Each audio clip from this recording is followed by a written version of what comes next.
Like we're just four firemen. We're just four firemen. One day. Not this one. Oh no, he's double retiring. Not this one. Has his own credit. No. I like this folks right now. He is the chief of my credit union. Yeah, basically. He asked me, he said, "You would do a loan with me? I mean, with us?" Like I get a cut. He told me, "I'll give you 90 days with no interest." No interest. But he was smart enough to see through it and say, "No, I'll go ahead and pay my next." Because it just extend, you still get it, just on the backside. Yeah. He saw through my plan. So did it? But we give them 1% back for Pretty good deal. drafting. That means I got to put my money there. I thought you were. I've been a member. I got out whenever they screwed me on those 3 checks. It's just one time. There was one time it was plenty, sir. Then they wouldn't cover it. Why not? Why they wouldn't? So I wasn't president. you were there at the time. It was a $25 check that my wife wrote. They thought the fee was set as a number, but it clearly said 20. And so they cashed it. They gave the people $75. And it was right at the end of a paper. We only had a certain amount of money that we kept in that account, and it bounced 2 checks. So I went to them and said, "Hey, you cashed this check for $75 and you created these other 2 problems." And they said, "Yeah, sorry," but they wouldn't reimburse anything on the other 2. So I said, "All right, well, that's easy enough for me." Because we still had most of our money was at mobile. That's what made it. We'd had all our money there. It's raised. Now it's raised. It's raised. Which is really weird.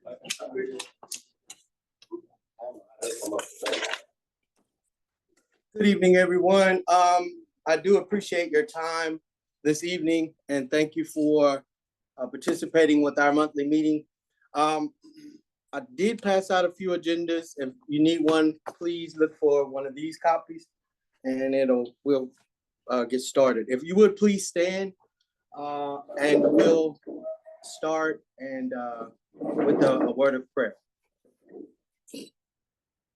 Oh, Heavenly Father, we thank you for allowing us to come together this evening, allowing us to put our minds together for the benefit of our neighbors. Oh, Father God, we ask that you keep our minds and our hearts in a compassionate mode, as well as able to listen and work together. These blessings we ask in your darling Son, Jesus' name. Amen. So we are excited to be among you for the 2024 year. Again, this is January meeting, our January 9th meeting. We are having some technical difficulties with our tablet and camera connection, so we're on my iPad. But without further ado, let's jump in. Our introductions and announcements is our item number 1, South End Charlton-Pollard Greater Historic Community Association Business and Organization Appreciation and Recognitions of the month of January goes to the illustrious city of Beaumont and all departments. So congratulations to the city of Beaumont. And thank you for the endeavors that you offer the illustrious citizens of Beaumont, with emphasis on the residents of the South End Charlton-Pollard area. So we thank y'all for that. And throughout the rest of this month, anybody you see that works for the city of Beaumont, please give them some good accolades and some good love for the rest of this month. Community news, item number 2 is community news and reports. We have city, county, state, or federal government's reports and communications. I see quite a few city government officials in the space. I would definitely like to hear from Miles first, if you don't mind, please, sir. I don't have any. Awesome, that sounds good. Next official I see as far as city government, aside from Beaumont Police Department, is our fire chief, but he's specifically on the agenda today. So any other county? Let me see who's online. Okay, Miss LaRue Smith is online, as well as Sade Chick is in the audience as well. So Sade, if you have any government report you'd like to give, we'll definitely be willing to listen. Awesome. I've moved to a sticky note system. It seems to be very effective. Is it really? It is. I lose them. Take the sticky notes off when I'm. Yeah, that don't It's work. great. I live in a humid Beaumont. I'm Sade Chick. I'm the Director of Corporate Affairs for the Port of Beaumont. I know most of people in this room, but I'm not sure who's online, so hello. We usually create this internal document, and I printed some copies off for everyone. It's basically a little year in review. So it shows the areas where we focus in the community. Last year, we did about 55 events. Most of them are in the direct vicinity of the Port of Beaumont, and they're all in line with our focus areas. So what we haven't really talked about is that we decide where our efforts lie based on a couple of things. It either has to be tied to economic development, which is also like job creation, workforce development, community development, or business development. Those are the four primary areas. So normally we don't go outside the scope of that. We can't fund anything of a religious nature or pass-through organization. There's a couple of things as a political subdivision we're not able to, but we were able to fund about 55 community events, 21 internal training development and volunteer opportunities, 22 port tours, and 31 educational presentations. So I bring that up in case anyone has a group that they'd like us to give a tour to or a presentation. We're always available to do that. It can be any school. It doesn't just have to be Beaumont. It can be any group. It can be regional. It can be a state group. You just let us know, and if we have enough time, we can make sure that we're there and providing them with relevant information. So I'll put that right there if anyone wants one. Awesome. And we have a couple of things coming up. So this year, it's always been a kind of loosely defined thing. I know, Burles, you've been at the meetings when we're at the Port of Beaumont, where when we have updates to share, we'll invite everyone in, we'll go on a tour. We're going to make that more structured where we'll do it twice a year. So it'll be a community forum, and once we have the calendar laid out, we'll send it to everyone, but it's probably going to be in March and September. And the reason that we're going to do that is because September would be more of a planning, and then March would be more of an updates and progress meeting, because it would be closing, it would be the beginning of a new fiscal year, and then you're about halfway through. So we can kind of see where everything is, get feedback, and then continue to move those efforts forward. And then our Charlton-Pollard reading incentives coming up. So I know you know about it, and Burles, you probably do. Every year we look at the AR goals, and at Charlton-Pollard, if a student reaches their AR goal by early March, they qualify for a huge party at Urban Air. We rent the whole place out for the students who qualify. And the really cool thing is that we can see the increase year over year since this program started 2 years ago. And it's been about 20% increase in the number of kids who reach their goal. So we're really trying to continue to spread the word, because it ends up being more of a bum rush at the end where we're like, reach your goal. But we really want it to be a consistent process. So if anyone wants to go to schools with us, go to the pep rallies, we love a crowd, and we love to dress up. So come with costumes, one piece, anything you want. And then last thing, BISD's maritime program is continuing to grow. So 3 years ago, about BISD adopted a maritime program, and they recently signed a memorandum of understanding with Lamar State College Orange. So they're actually getting dual credit opportunities from it. There aren't too many students in the program because it's still growing and they have a new instructor. But this year, I think the year is going to take off. It's a lot of hands-on opportunities. So it's more of like a phys ed class where you come out with a job. So if you know of any high school students, junior and seniors, who they're more mechanically inclined, they want to do things with their hands, they want to be outside, it's a really good program for them, and we're looking for students to join that. Thank you. Awesome. Thanks for that information, Sade. Ms. LaRue Smith, Commissioner LaRue Smith is on the line. Do you have anything you would like to add to Sade? No, I don't have anything to add. I'd just like to wish everyone a happy 2024. Thank you. Awesome. Happy New Year to you as well, Queen. So any other questions for Sade? Awesome. So please feel free to grab one of those flyers. And if you need any other information from her, please reach out to the association or the Port of Beaumont. We'll gladly get you that information. I don't see any county representatives in the space or state representatives or federal in the space this evening. So we'll move to our next item, which is the Beaumont Police Active Calls for Service Reports and Communications by Haley Morrow. Awesome. First, I just want to introduce the other BPD representatives that are here. Captain Tim Ognichek is the captain of the administration division. He's also your emergency management coordinator. And then Lieutenant Andre Reynolds is a fourth watch lieutenant. So he's over all of the guys who are out on the streets right now until 2:30 this morning. They come in at 4.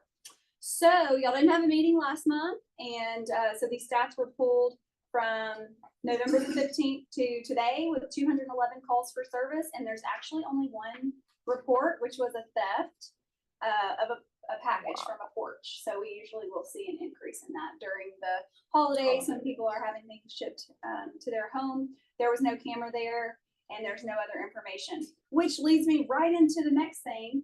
The Beaumont Police Department has joined Neighbors. So those who are familiar with the Ring doorbell cameras, if you have a Ring doorbell camera, you're automatically included in Neighbors. If you don't have a Ring doorbell camera, you can download the app, the Neighbors app, and it is a tool, just another way that we're trying to reach out to the community. Does anybody here actually have a Ring doorbell camera? The brand Ring? Okay, so you know how, you can share a video or you get the little alerts. You probably got a severe weather alert yesterday. So we're on that platform now. I have some handouts here that talk about it. We have some other exciting things coming up this year where our real-time crime center is in the process of being built out and staffed. And so this is kind of one of the things that's coming along with that. Hopefully you've heard of the FUSIS program that we're trying to bring also to the city, and that's still in the works, but this is just another way that we're going to reach people who we may not be able to reach through FUSIS. So Ring is one of the few camera systems that don't integrate into the FUSIS system. So we're trying to get incorporated with them so that we can still reach those citizens. Did you get an alert on your Ring for the meeting tonight? Like in your No, Neighbors app, in your Ring app? I did not. Okay, so But I then sent again, I one. probably did, but I haven't checked it. So if you check it when you get a minute, let me know, because I didn't do a push notification because I didn't want to like annoy anyone, but I probably will do a push notification because what we are able to do with the Neighbors is that we can draw the map of Charlton-Pollard's, like where I pull the crime stats for these neighborhood meetings, and we can send out a message to everyone in the city. We can send it out to just a specific neighborhood. So that's something that we're incorporating into to the notification. So hopefully we have to obviously get people on Neighbors, Right. but once they're on Neighbors and because you put your address in, we can't see it, and you're also anonymous. So like I wouldn't know it was you. It'll say neighbor 1. So you're anonymous, but you know it's me or the Beaumont Police Department because we're a whatever we are, an organization, a government organization. So what are we? An entity. That was the word I was looking for. So you'll know it's me, but I won't know it's you necessarily on the app. And so if we want to do a big push for people to join Neighbors, and then we'll send out notifications when we need to. If we're looking for, there's a rash of auto burglaries in an area, we can send out a message to everyone that says, please check your cameras. If you have anything, reach out to us, or you can do a community alert like I did for tonight's meeting. So it's going to be a really great tool. If we have an active situation like a SWAT call out, we can send a message to everyone in that area and say, hey, stay in your house. We've got something going on. So it's a great, we're trying to come up with the times and the technology. So I have some flyers here that kind of talk about it, and it has the QR code that you can download the app and put all your information, and then you'll get alerts from us. So then you can opt out of the alerts too, but we're not going to spam everyone. So we hope that you'll sign up. So you're saying that people who do not have Ring Right. can Yep. get this app? Absolutely. still- So okay. the Neighbors app is for people who don't have Ring. If you have Ring, then you have the Ring app, and Neighbors is incorporated into the Ring app. So that's where you can go into your Ring app and you can see the feed but it's the same exact information in Neighbors. So Okay. for people who may have Vivint security or no security cameras at all, you can still download Neighbors and you're still getting all of the information that's going on in the Ring app. From your neighbors who are sharing videos of suspicious people. It's already been extremely helpful for us. We just had like a training on it last week, and our auto theft detectives were like, this is gold, because people are posting video, but they're not necessarily calling us and reporting the crime, right? So they'll post the video that says, look at these guys breaking into cars. Maybe they broke into this person's car, but they left the door unlocked, they opened it, they didn't actually get anything. Yeah, but 3 houses down, they shattered a window and stole a gun. So that, at the same time, that video is going to be helpful for our investigation. So they can kind of monitor that. In fact, the auto theft detective was sitting there with a list of cases that had come in that day, or over the last week, I think it was. And we were able to see, like, Sarah Street, somebody had posted video on Sarah Street of auto burglars. So it's going to be a really great tool, and that kind of is going to be great. Like Fusus is like that, but 10 times better because of the ability that we're going to have to use technology for investigative purposes, but also active things that are going on. So we'll be rolling out a lot more information about Fusus and how our And citizens is can be involved. that app only good for the people in the city of Beaumont? What, Neighbors? Uh-huh. Oh no, Ring is like national, but No, but I mean like the app for people that don't have it. yeah, It will Neighbors. still So when be you able sign to- up, you're gonna put in your address, and it's going to, and you can select the radius from how much you want information on your feed. How far, like 2 miles from your house, or if you want the whole city or whatever. Okay. So I'm still learning, so I don't know everything about it, but so far it's been pretty helpful. So please sign up for Neighbors. Yeah. Any questions, comments, concerns, complaints? No? Awesome. I'm excited to hear the amount of calls in the 2-month time span.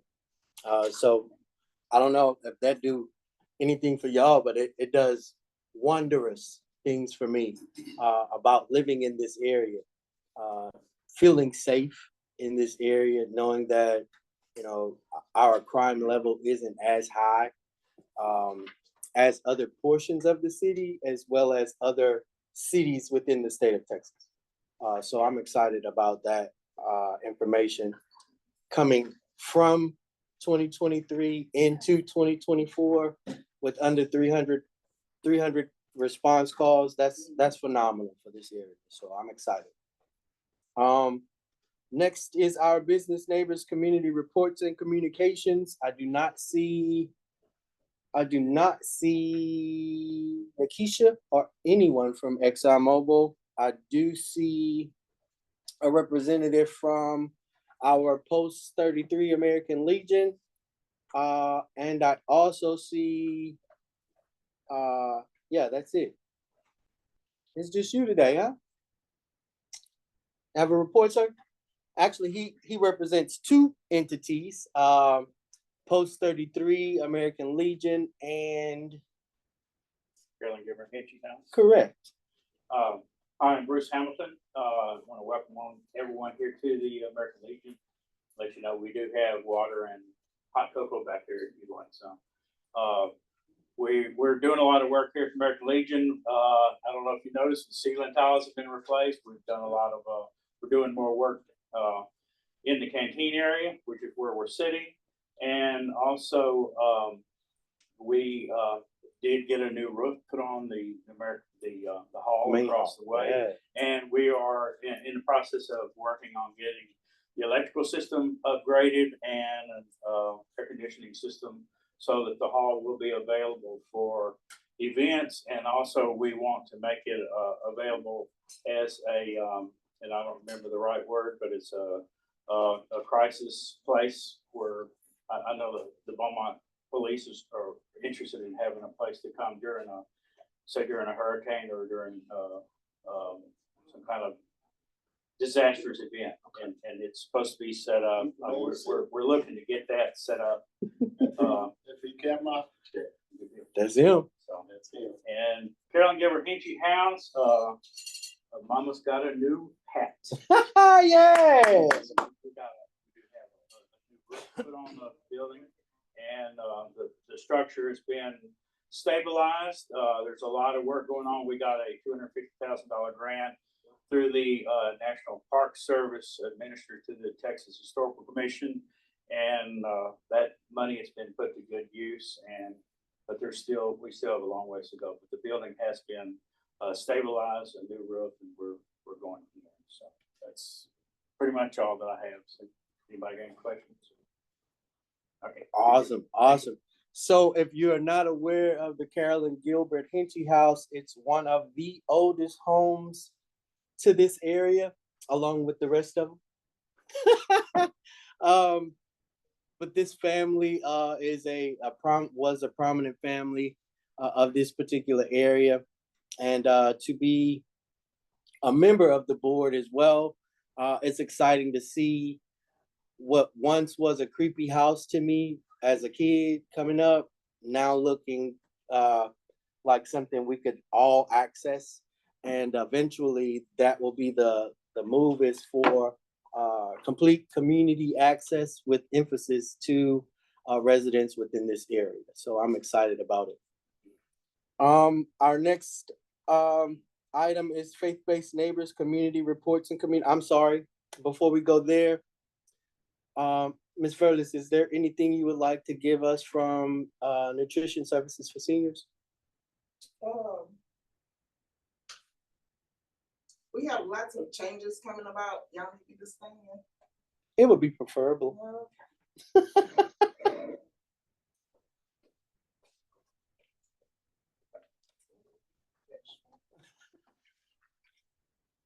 Hello, everyone. Happy New Year. Happy New Year again. Ernest Johnson, Nutrition and Services for Seniors. So this being a new year, we do have a lot of new things that's taking place, a lot of changes that we're trying to incorporate at Nutrition and Services.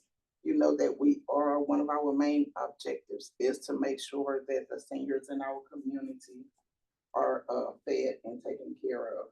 So covering all of Jefferson and Hardin County, we are now at I think about 1,600 people a day that we're servicing either in home or at a congregate dining site, which I have been promoted to. So I'm over that entire department now and no longer in the meals department.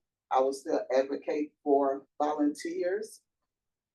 So if you find yourself with some free time, you want to come out, Chris, and deliver meals. It is very rewarding. Takes less than an hour to do, 30 minutes, 45 minutes. We can give you an area close to where you live or where you work. As long as it's in Hardin and Jefferson County, we can make that available to you. We have new congregate dining sites opening. We had 2 to open one in November, 2 in December, and we will open 3 more new sites in February. In the Port Arthur area, those will be. So we're making changes to our garden. We were in a meeting today, so that's going to be something forthcoming. And right now, that's about it, unless anybody have any questions or need to know where you need to go and who you need to talk to about volunteering. Thank you. Thank you so much. We do have a guest in the midst, and I'm quite sure everybody that's familiar with this meeting is probably trying to figure out who this gentleman is. So without further ado, I'll definitely give you the floor, brother. Get up there too. If you like.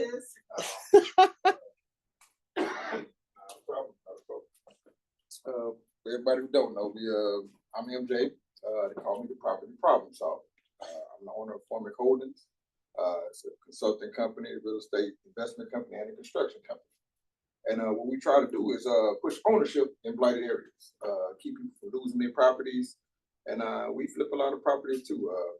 Previously, we was kind of focused on the Pear Orchard, that's where my mom is from.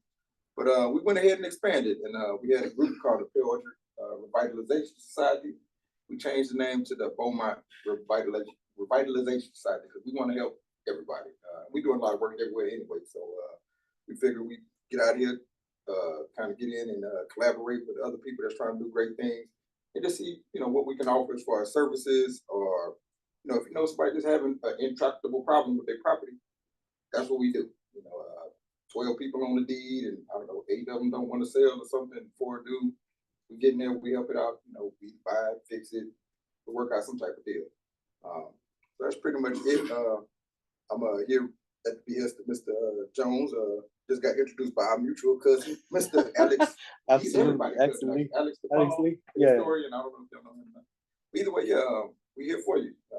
Just give me a call. Look me up on Facebook. I'm on there all the time. I do most of my advertising now. MJ Mott, MOTT, like the applesauce. And I got some cards in my pocket too if anybody want to get in those. And I definitely, see what we can do. Awesome. Thanks, MJ, man. Appreciate it. So MJ is also strategic in, as he mentioned, the Pear Orchard community, and he is also an asset in that sort of kind of neighborhood association-esque, but not quite. But we're partnering with him for the endeavors that we have here and the collaborative efforts that he has as an entity, as well as the to bring in that Pear Orchard community into the fold of neighborhood associations. So that's why I'm ecstatic that he's here, because we all know that we partner with the South Park Community, North End Neighborhood Association, and now we're bringing into the fold the Pear Orchard community. So we're excited about building associations here in the city of Beaumont so that we can communicate one with each other, and we would eventually be all on the same page as associations in communication with the expectations to the city of Beaumont. So we're excited about it. And thanks again, Mott, for being here today. Any other business community in the room? No.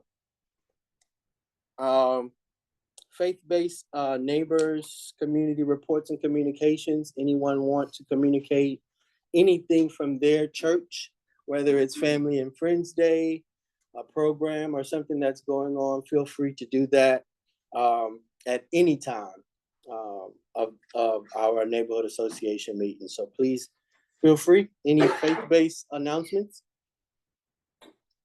Awesome. Committee members, reports and communications. The only committee report I actually have is our finances, and being that there is no committee member, you are free to be privy to all of our expenditures as well as what we have in the bank. Any questions? Awesome. Old news, new news, or old business, new business. Item number 3 on the agenda: associations 501c3 application is still under review by the IRS and has no new news or information to report as of today.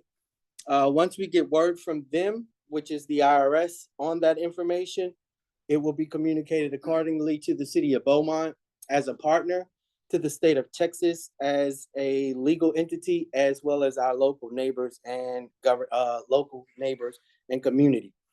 Any questions? Awesome. Vetting on the community garden. Vetting process is still underway or under review by the city government. No new news to report as of today. The association is in communications with Dr. Haney Tomei and the Golden Triangle Consulting Engineers Incorporated for potential aid in rendering of what the garden is proposed to look like once approved and designed. More information on this communication will be mentioned as well. Any questions? Awesome. Logo design is still underway and is on track of being revealed publicly in February 2024.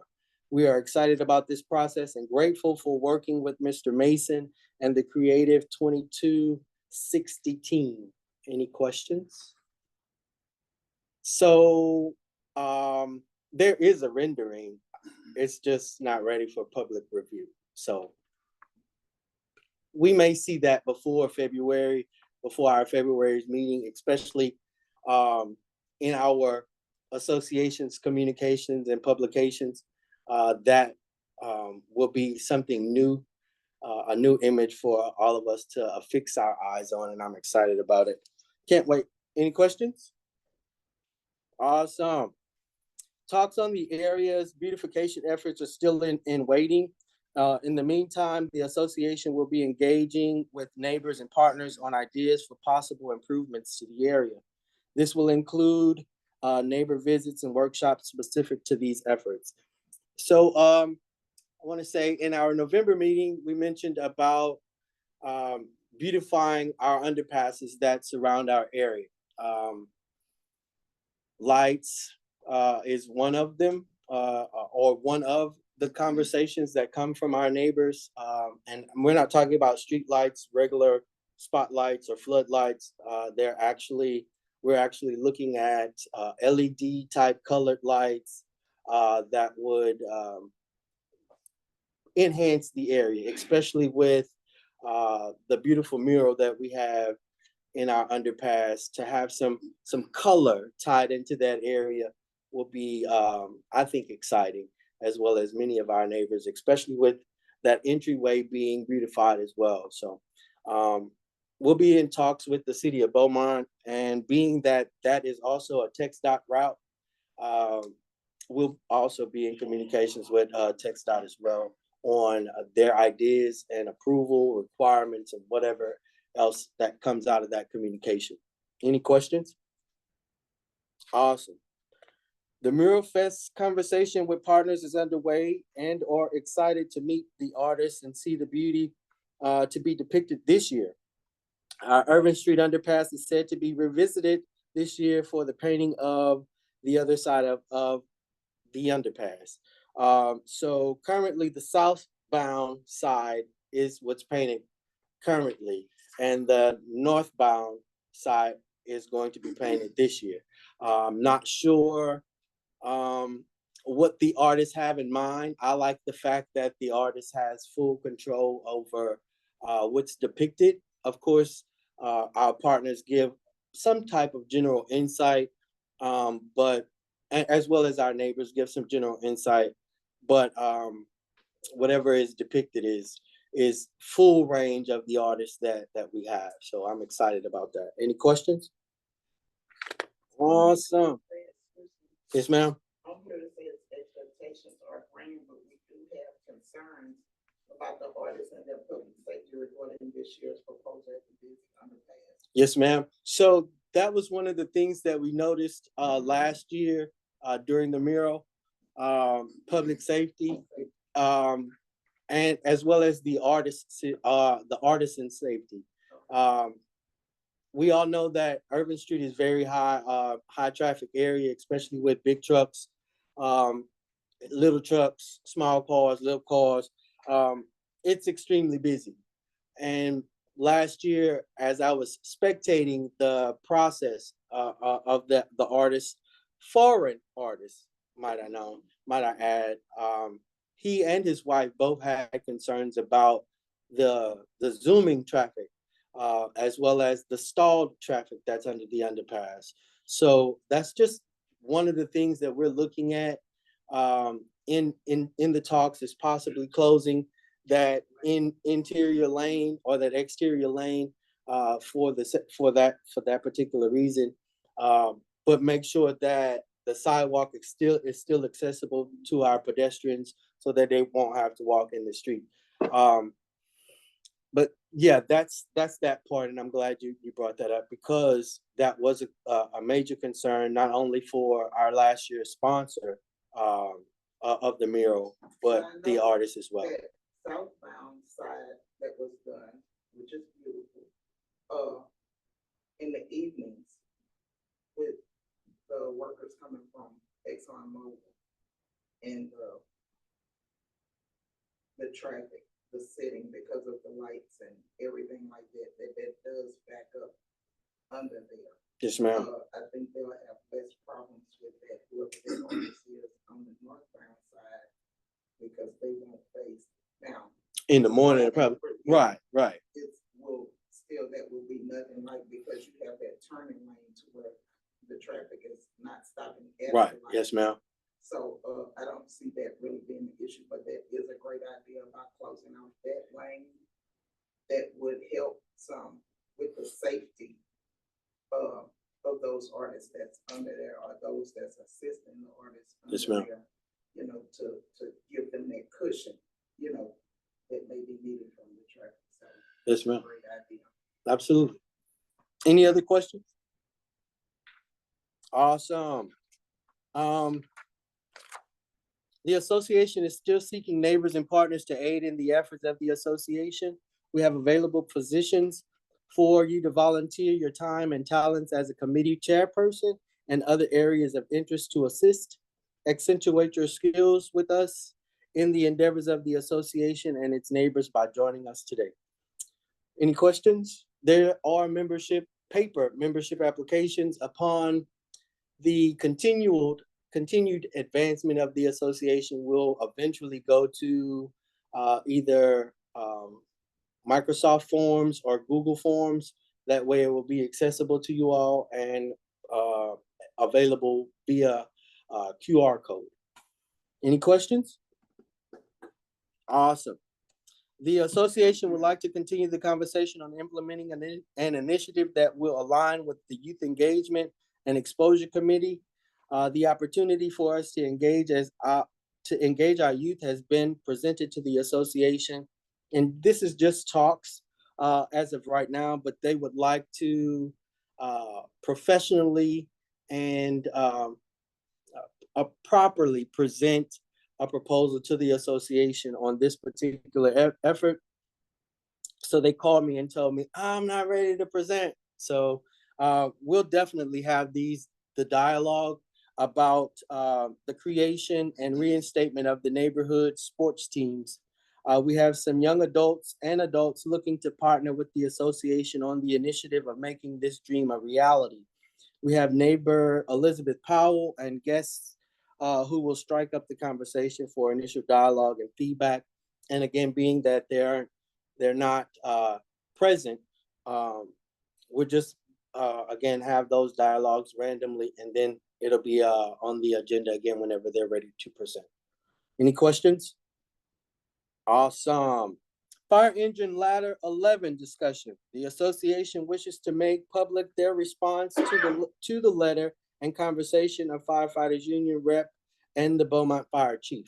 So I want to say December, there was a public notice that was put out by the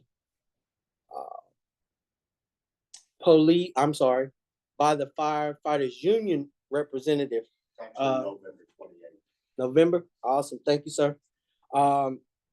That came out to the public about engine ladder 11. Now, I definitely want to give Chief the floor, but I do want to let it be known that engine 11 is not the same as ladder 11.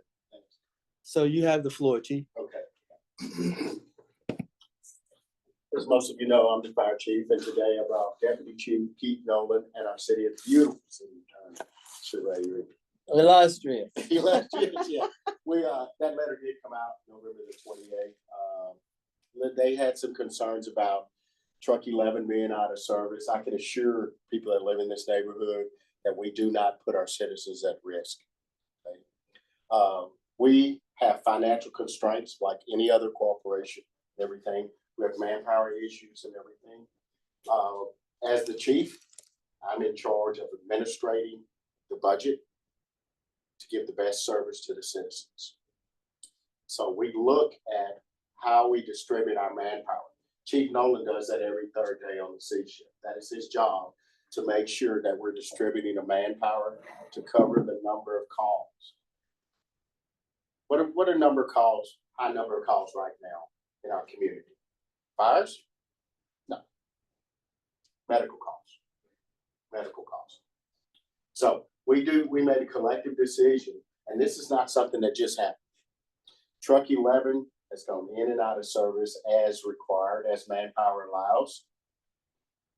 The two public safety divisions in the city of Beaumont make up 60% of the city budget. I'd say that the city's made a pretty good commitment to public safety. So we have to make a collective decision as to how we're going to distribute our manpower.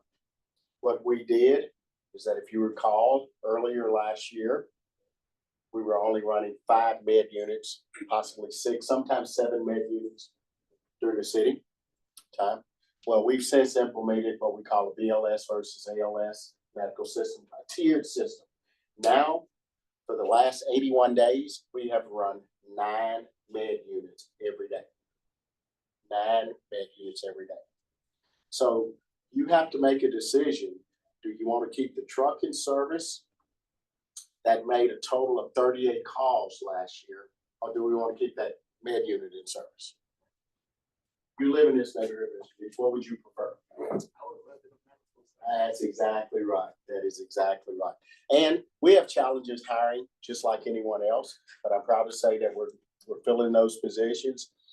We have a list right now with 14 candidates on the list. We will have all our sworn positions filled by February 20th is the hire date. We continue to try to hire EMTs and paramedics. EMTs and paramedics are primo. We're competing with other cities for EMTs and paramedics and other private entities. ExxonMobil hires EMTs and paramedics and as processors. Well, they have the EMT patch. So you want to come to work for City of Beaumont, or you want to go to work at ExxonMobil? What to do? What to do? That's exactly. So much so, we're having so much difficulty finding EMTs and paramedics. City manager authorized me to offer a $3,000 hiring bonus for EMTs and a $5,000 hiring bonus for paramedics. It is a tough job. So in less than a year, we have taken our med units, running 5, 6, 7 med units to 9.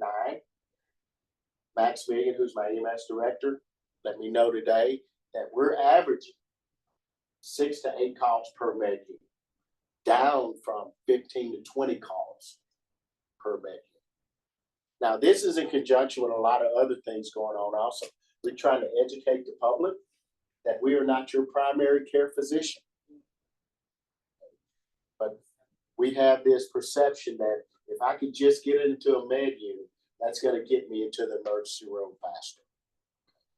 Well, that's not exactly true. What you wind up doing is tying up the emergency room. So it's very, very important that I'm here tonight to answer any and all questions that you might have in reference to the letter that was sent to this association, and that at no time am I or chief or the city leaders going to put our citizens at risk not being protected. And one thing that I explained to Mr. Jones when we did meet is that the fire department has a backup to a backup to a backup. Okay? If engine 11 goes out of service, okay, to a call, and there's another call that drops in this area, we have what we call a CAD, computer-aided dispatch. It pulls the next nearest engine, and that engine makes the call. Much like if engine 11 is out of service, it pulls the engine. If truck 11 is out of service, it pulls the next what? Sure. Truck to respond. And remember, the city has limited resources. When we have a second alarm fire, you think we run out of fire engines? No. We don't. We have reserve engines. And what do? How do we man those reserve engines? We call it off-duty personnel. They may not go directly to the fire, but they will come in and man a piece of equipment and go to another station. And that way we make sure that all areas of the city is covered. Now, you may not have a full response, but you're going to have some coverage. So we're real cognizant that we're gonna make sure that you're gonna have some coverage in your area. The other thing, talking about truck 11, have y'all looked at some of y'all streets? Pretty small. Have you looked at a ladder truck? It's pretty big. It's pretty big. So it's really hard for us to navigate a truck within your neighborhood. Have you looked at those power lines? Kind of hard to raise a ladder. And most of your neighborhood is what? Single story. Single story buildings. We don't raise ladder trucks on single story buildings. We ladder them if we have to. So that having been said, do you have any questions of me? And I'd like to call Chief Nolan to give his deal. He runs a shift. Yeah, I would just add that, you said there's 38 calls. Those were not, like the calls the truck made, they didn't save any one of those 38 calls. Every house fire gets a ladder truck. So we just made 38 runs into the neighborhood with that ladder truck. It doesn't mean they saved anybody. We use our ladder trucks as a support. Yeah, Beaumont has a different system than the New rest York, of the country. Chicago. On those, you'll see there's like 6 guys on there. They're trained at rescue. They do a completely different job than what we use our trucks for. So our trucks just arrive, and if you see them set up, pretty much that means your house is burning down. I mean, if we set up the truck, that's bad. That's not a good. That's really bad. Yeah, it's not a rescue piece of equipment. It's fire control.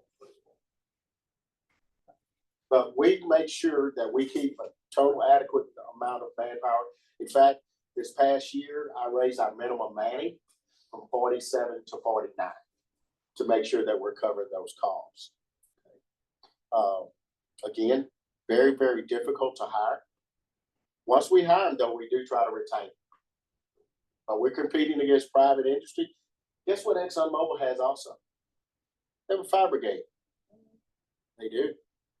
We've had a couple of our firefighters go to work for ExxonMobil, Nat Gas, and things like that. So it's a competitive job. BPD has a hard time retaining officers also. So no, but the biggest thing is that I am not going to hire just anybody. Correct. Especially in that area. I need to make sure that we're hiring people that reflect the core values of this community. Because they're coming into your home, and your home.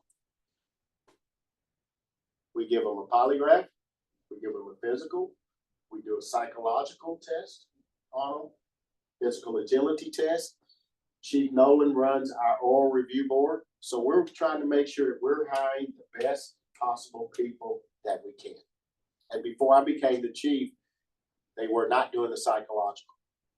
So I implemented the psychological. School don't know that we're hiring good people that can handle the stress of their, it's a stressful job. Correct. Both on the medical side and on the fire side. It's a very, very stressful job. And we've implemented our peer support group that if they do have a problem, they can say, hey, I got a problem, unbeknownst to me, and go get the help that they need. The city has committed a significant amount of dollars to their mental health, not just their physical health. He's been here a long time. I've been here a long time. 25, 30 years ago, all we cared about was this, the muscle part of the job. We forgot about this. The main muscle. Yes, that's exactly right. So I want you to reassure you that we try to hire good people that reflect the core values of this community and that we provide a quality service to our community. In fact, we are ISO 2, a high 2. Anybody know what an ISO is? Insurance Service Organization. That's how they set your homeowner's insurance rate. Based on our fire protection, your water, the amount of equipment, and all that stuff. We're a high 2. Yes, it used to be called key rate. They changed it several years ago. Now it's a insurance service organization. And they even went that you would undergo audit every 10 years. They've now shortened it to every 5 years.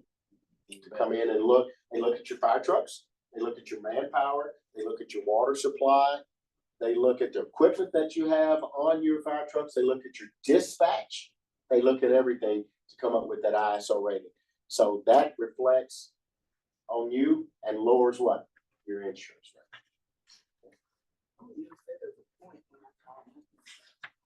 rate. They know what it is. Because they They can get don't, but they're online. not gonna know that I know. Ah! But that being said, I do wanna thank you because even before hearing about this truck 11, Yes, ma'am. I always thought that y'all did a wonderful job. Thank you. Being at Nutrition and Services, we do have clients that we do have to make those calls for, Mhm. or we have to encourage them to make the call. And just a couple of weeks ago, we had a client that when the driver went to deliver, this lady got up to go to the door and fell. And falling, she hit her head. And we had to call you guys to go out for assistance. So I do want to say what a wonderful job y'all doing. Thank you. Very much. We try really, really hard, and 80% of our calls right now are some form of medical call. That involves the car wrecks, that involves the slip and falls, that involves the strokes, the heart attacks, everything. And we've done a lot of good things in the department. And since I became the chief, along with the help of the city and our executive staff, all the engines now, the fire engines, the regular fire engines, have what we call a Lucas device. That helps give compressions. You don't see firefighters and paramedics doing compression hardly any. It puts it on there, it's battery operated, it gives the compressions, which increases your chances of surviving a stroke or heart attack. Yes. These are really, really good things that we've done because we send an engine to most of our BLS calls and some of our LS calls. We run 12 fire stations and 2 med stations. And we're changing one of those med units to another BLS unit so we can cover the west end of Omaha on those basic life support calls. And let me explain the difference between a BLS call and an LS call. Okay, got a cut finger. Is that a basic life support call or is that advanced life support call? It's basic. It's a basic call. But if you're having that stroke or heart attack, that's advanced life support. So we keep 4 MIC units for those type of calls. So just remember when you call 911, don't get frustrated when they're asking you those questions. You know, hey, are they breathing? Can you do compressions for us and everything? Because we want to make sure that we're pairing the right piece of equipment to the right call. To the right call. Okay. Any questions, Mr. Joe? Not from me, Doc. Any questions? Thank you all. Thank you, All Chief. right. Also, we did, as far as the association, we did, respond to, the, letter of, President, Union President Neeson. And that is also available for you on this evening, as well as, it will be posted to our social media page, as well as, made public, for the general public in our response. Also with that, Miss Reed, you're not just gonna sit up here. Is there anything you would like to say on this evening, regardless to the topic? Well, good evening, everyone. My name is Sherry Reed, as you mentioned. Are you referring to our ladder truck issue or just in general? In general, whatever you want, because this is our first time seeing you. Oh, well, this is my first time being invited. But, Oh. you know, I grew up right down the street, right down the street on Buford. That was our first house. So this is home for me. No, actually, there's not really much my office does. My office is a support office. So I'm here to make for support. I come with that. We don't really initiate at anything. We just come for support. So I was here chaperoning the chief, and it was my pleasure. But I would like to add that as someone who's homegrown, I grew up, like I said, our first house was right down the street before the planned expansion and the port expansion. So I grew up right down the street, and I left to go to law school in Houston and had several offers to Houston. I chose to come home. That's what I chose to come home. And it is an honor and a privilege every day that I get to serve and work with people who I grew up with. I think my favorite thing is when somebody stops me and says, I went to school with your mama. I know your dad. Your grandma was my classmate. Those to me are things that I enjoy. And I think that that's important to know. And I have a lot of respect for our first responders, police and fire included. Shout out to our boys in blue, girls in blue, and black on National Law Enforcement Day. But I also know my lane. And I tell people all the time, when Tim calls me, he says he needs questions, or I'm sorry, Chief Officer, he my neighbor, so I call him by his first name. But when he calls me, he asks me a question. He asks me a very specific question as it relates to legal. And sometimes I'll tell him, that's not really a legal issue, but if you just need me to tell you, like, that that's okay, we can do that. And people call me with the same thing. He said, I just need to make sure it's okay. And I try to make sure I stay in my lane as it relates to that. And in those organizations, they have what's called a paramilitary organization. And there's a hierarchy, and they test to promote up. So the fact that, Deputy Chief Nolan's here, that means he started at the bottom. He worked his way all the way up. And the easiest way I can explain that to people, you know where I'm going with this. The easiest way I can explain, because everybody's seen the movie Coming to America. When that boy was straight off the boat, the first thing they did was they put him at McDonald's and said, but you can mop the floor. So straight off the boat, when them boys get off, they come out of training, they are mopping floors. As a matter of fact, the fire station actually do make them mop the floor. I think that's funny. But you are mopping the floors, right? And once you've proven that you can do a little bit more, they move you to prize. Come on, sanitary specialist. They move you to prize, which means they might let you drive the truck. And at some point, you say, we have noticed you can multitask. We're going to let you be a captain. And I will tell you, the captain is probably one of the hardest jobs on the truck. I learned more than I ever need to know about the fire system. But I'm going to share it with y'all because I think it's important. We're talking about ladder trucks, right? The captain on that truck is mapping out a plan, right? They on their way to that fire, they're figuring it out. The driver just drives. The captain is figuring it out. That boy in the back is the one who's gonna hop out. He hopping out to run into the building. But the captain gotta figure it out. He has to make sure that everybody go in that building, get out of that building. He has to make sure that everybody's in that building, gets out. We have enough water supply, the hose out. The driver drives.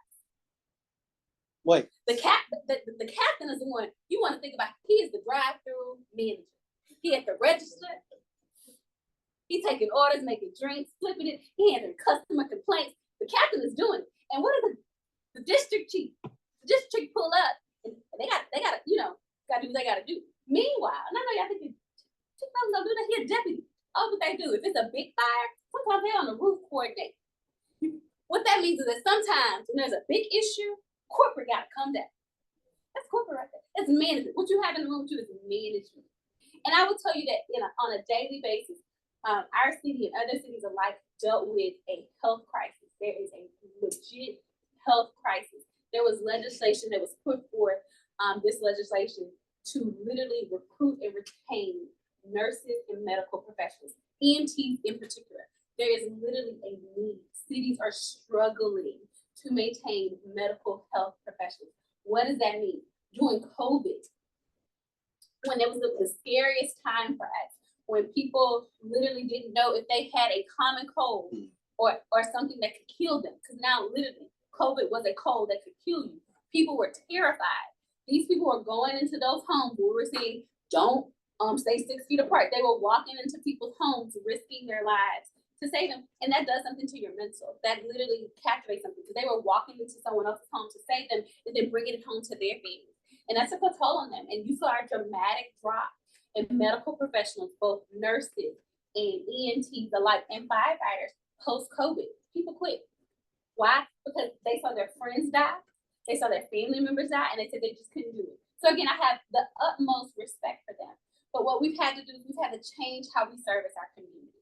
And our chief and Max Wynn, who is our EMS management division, have really worked hard to make sure that we're providing stellar services to our community that is both equitable and fair across the board, but also that meets our legal requirements. Because again, we got insurance, right?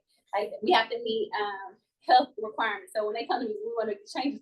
What we're looking at is, are we meeting our statutory requirements that we're required based on the level of service that we're required to maintain for having a private avian services. And I will tell you that our guys do a superior job in doing that. We have an amazing management team. We have a council that is committed to making sure that we have good, high quality services to our citizens and that we attract and retain high quality employers. But we also have a chief and a management team that is committed to doing that. Now, again, my dad and my mom both grew up, worked in areas where they were members of unions. So this is not a bash towards the union, but I will tell you that when you have an opportunity to speak with corporate, don't waste your time with the person who makes you rise. Okay? That's all I have to add.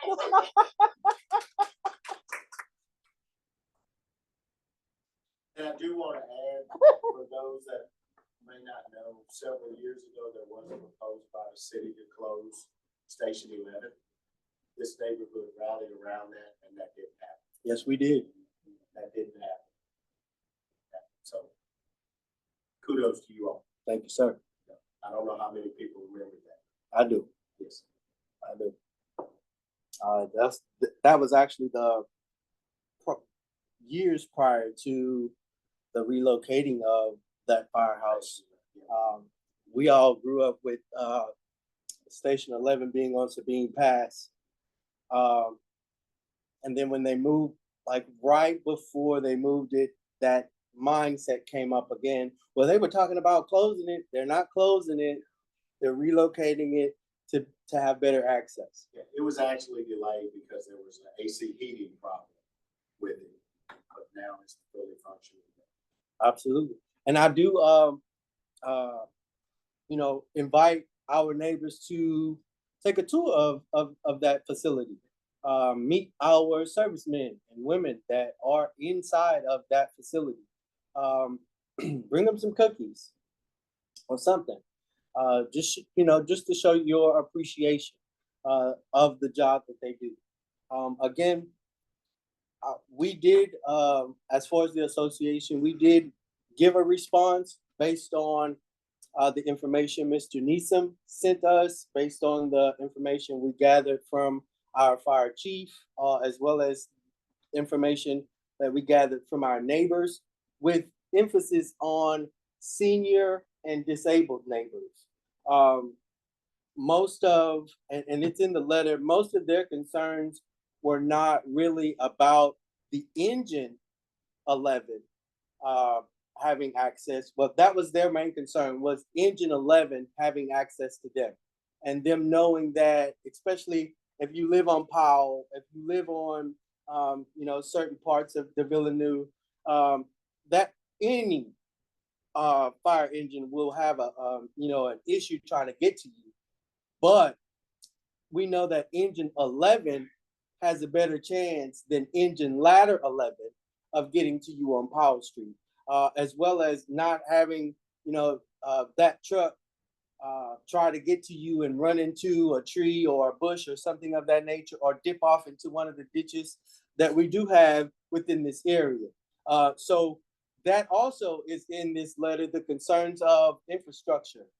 As Chief mentioned, 60% of the fire or services, especially emergency services, that budget is 60% of the city's budget. So the money for widening streets and replacing water hydrants, that's something that our neighbors know about, and knowing that these apparatuses cost plus manning costs, where is the money for these necessary improvements, like what Chief mentioned, maneuvering around some of these streets, having access to a water hydrant, an active hydrant, that's all based on what the city has that to manage it as far as money goes. So all of that's in our response to the letter. Again, we felt comfortable communicating what you communicated to us, Chief, to our neighbors, and It was receptive, especially again in hindsight, knowing the difference of ladder 11 and engine 11. We broke that down to them, as well as let them know that the EMS that's inside will always be accessible to these residents as well.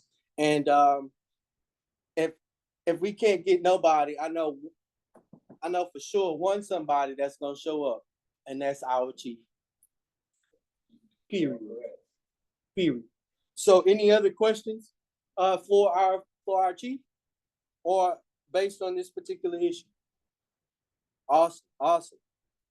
The association park upgrades and advancements within the Charlton-Pollard Park. The association would like to engage with the city manager and parks director to discuss areas of park improvements and enhancements prior to budgeting for the 2025 budget year. Any questions? Just a suggestion. Yes, ma'am. Park and Recreation Committee does meet, it's a public meeting, I would recommend attending that meeting first. To put in your recommendations to those meetings, so they do submit a recommendation, based on that to council essentially, but basically to the city meeting for budget season. So you could see if that stuff didn't meet the market. I appreciate that. And is there any particular date and time that they? I will say that they meet at the central. And I reported to you that we have students in attendance is the parks and recreation. Jimmy Neff is a recreational director, but also Kenneth Burkett, so the parks and recreation. Okay. Kind of have access. Awesome. To both. Awesome. I will get that date for you. I know that they meet at the community center, but I don't know if they have regular meetings. I'll reach out and find out. Thank you, ma'am. A regular meeting schedule. Thank you, ma'am. Any other questions or feedback? Awesome. The association is in review and research of how to incorporate our community into a potential incentive zone for residential and multi-dwelling developments within the boundaries. After reviewing the number of residents that have been removed from this area, the association has concerns about sustainment and growth within it. The possibility of these conversations will hopefully start the move of replanting housing opportunities back into the area after years of removal and vacancies. Any questions? I do know that some members or neighbors are concerned about designating this area as a historical area. There are some stipulations. We are in conversation with the powers that be that governs that, but we definitely do not want to hinder anybody within our area by being recognized as a historical area.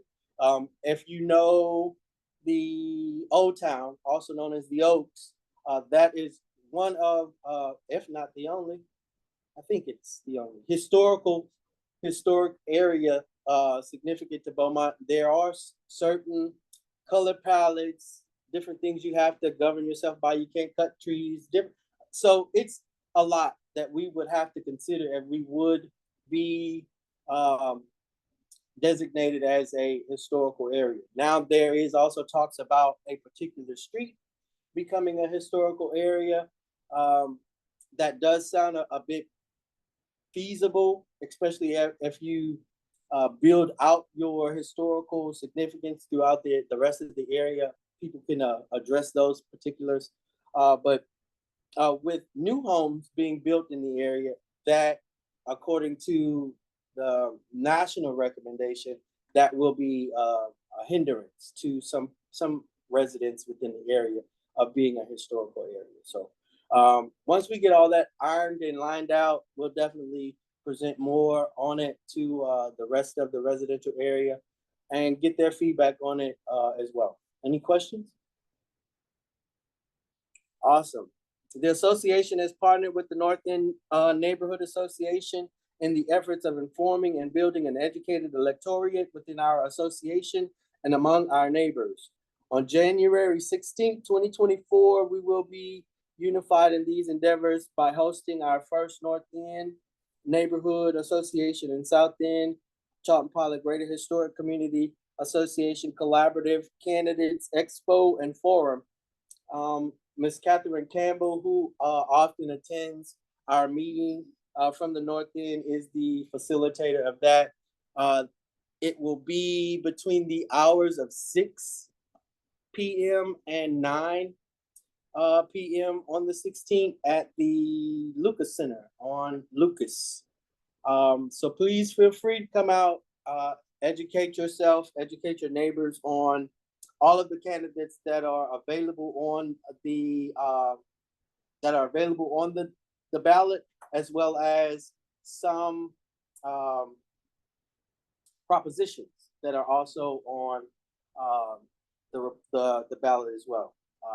And again, being that we are a nonprofit organization, we are nonpartisan, we do not support any candidates and or political parties, but we definitely support building an educated electorate. So feel free to reach out to us if you have any ideas about a candidate, if they're not registered under a Republican or a Democrat.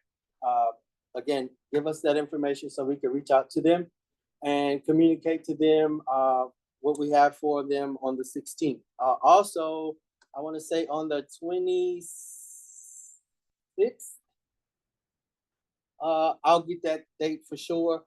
But Miss Bobby Patterson of Operation One Vote is also hosting her candidates forum.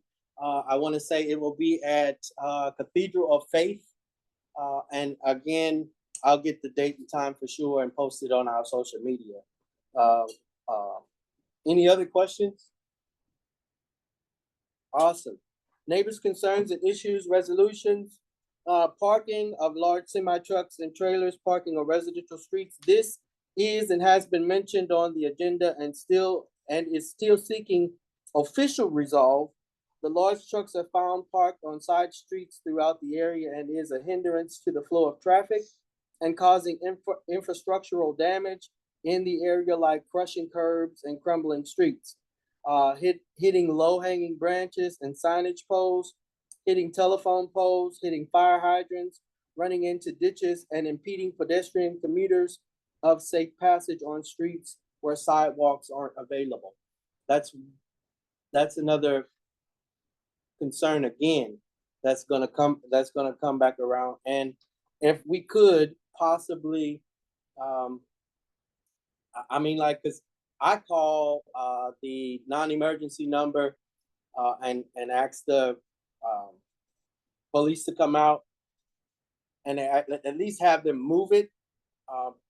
But I don't think that, especially being that it hasn't been parked there for so long, I don't think that that's something that they can really regulate. But I'll definitely check with y'all to see if there's something that we can get regulated, because I know that most of the trucks that are parking on not Madison, not Doucette is a no truck street, but Madison, Irvin Buford, those are truck zones. Carroll, those are truck zones. Those are truck ready streets. Poplar is not. It's not built for heavy wheeled or heavy capacities, and neither is Pear or Pecan. And these are where these trailers, trucks are sitting on the side streets. And again, that impedes our pedestrians and walkers. Yes, sir. The fire marshal's office enforces the truck route on placarded roads. What we're talking about is gasoline, diesel roads. They are not to get off the truck route. So if you see one of these trucks parked in the neighborhood, you can actually call a non-emergency line via the fire department. Yes, sir. And we'll set a fire marshal out and they'll ticket it and tell them. That's a good idea. I like it. Thank you, Chief. So for our neighbors that are listening, Chief did say we would call the non-emergency number for the Beaumont Fire Department for what we call a placarded load, a DOT labeled tanker. Gotcha. They're not to be abandoned in the neighborhood. Yes, sir. So there we have it. Any questions about that? Lee Street and Fulton Avenue residents are still concerned over idling trains and the emissions that invade their homes and affects their outdoor interactions. The association has in the past called to report this issue to the locomotive company, which is Kansas City Southern and or Canadian Southern. So they did reach back out to us one time and had the locomotive to move. But communications to the railways will continue until we see a change in how and where these locomotives park and idle close to residents. Any questions? Lee Street and Brooklyn Street has neighbors in an uproar about standing water in ditches being a breeding ground for insects and possible airborne illnesses. Neighbors also mentioned that the poor work of the water line replacement and repairs are disgraceful and blightful to the area as piping is exposed and sticking out of the ditch. So what we'll be doing here in the near future is reaching out to Public Works and possibly the Water Department to get that resolved as quick as possible. Any other questions, concerns that we need to put on the next month's agenda? Awesome. I do thank you all again for being a great neighbor and partner to the South End. Again, this neighborhood is so nice, they named it twice, South End Charlton-Pollard. And we are ecstatic to host that history, continue that history and that legacy. Without further ado, I wish you all well. Y'all drive safe and God bless. Thank y'all. Thank you, Mr. Jones. Y'all have a good night. Thank you, Miss LaRue.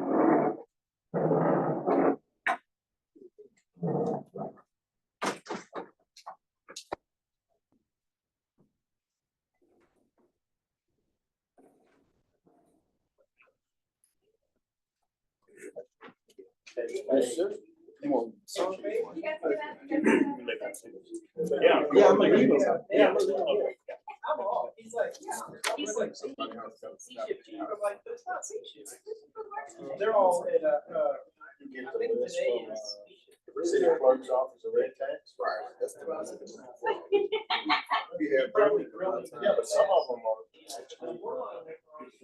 They go to council and they give it away. Some of them. But we in the process. That's how I'm going. Okay. You know, I'm gonna tell you, somebody like Jeff is a truck driver. Yeah. He drives the trucks. He's on Friday. He's the fry guy. He's very proud of fries. He has a passion for the trucks. Because that's what he is on. So when he sees one go out of service, he thinks, man, this is terrible. We've lost a truck. We haven't lost a truck. We just have a delay. But that's his passion. So I mean, for him, he sees that as. Let the man on fries be on fries. Yeah. But as an organization, you have to look past that and say, you know, if we have, Yeah, that's what I. if you have unlimited money and resources, we'll take whatever the city's willing to give us. That's We'll what I take, was. That's what I was telling our legal partner, Lone Star Legal, because they asked, and I told him I was like, well, it sounds, sketchy, because of this high iOS plus rating that's required. It is required. By the city of Beaumont. It is. well, each, so like it divides the city into pieces. Mhm. So like the truck piece is just one small, like it's, there's like manpower is the biggest piece, and then the water system is the second biggest piece. So the truck is just one small piece. So Right. you can actually have no aerials, which would be horrible. You could have no aerials and still have a good score. That's cool. If you were overstaffed and you had no water supply. Mm. So they look at the whole system, and then one little piece isn't as important as just the whole system. Right. Friday, I don't know. You can't look at one little slip. Well, again, like I said, the fry guy is selling you fries. He's telling you. He know when it's time, he know when It's one of our he know fryers. he know when our favorite he fry. know when it's dropped in the pickup. And say, He know the salt ratio. That's it. He know exactly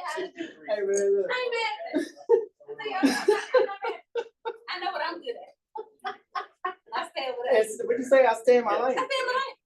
Great, man. I stay in my lane. Phenomenal analogy. You know about this, thing they got going on with Charlton-Pollard? If you don't, I don't think so. I went to Mount Charlton. Like, in the association. Oh, okay. This is gonna be all Charlton-Pollard. Oh, I didn't know that about it. I'm gonna send this to you, but, Which Kennebrew? off the list, either one. Oh, yeah. Yeah. You know them already. Give them a call. They selling tickets, and if they don't have more tickets, You I offer might me. get tickets. Yeah. Hey, man. If you need a plus 409. one, yeah. You got a plus one, let me know. We buy both of y'all tickets. Me and my girl I going out appreciate there. that, bro. Yeah. Want to get I you out there. appreciate that. I might bring my dad because he's a Charlton-Pollard graduate. There you go. Get them out there, man. The problem we have is probably the same thing y'all have is attendance.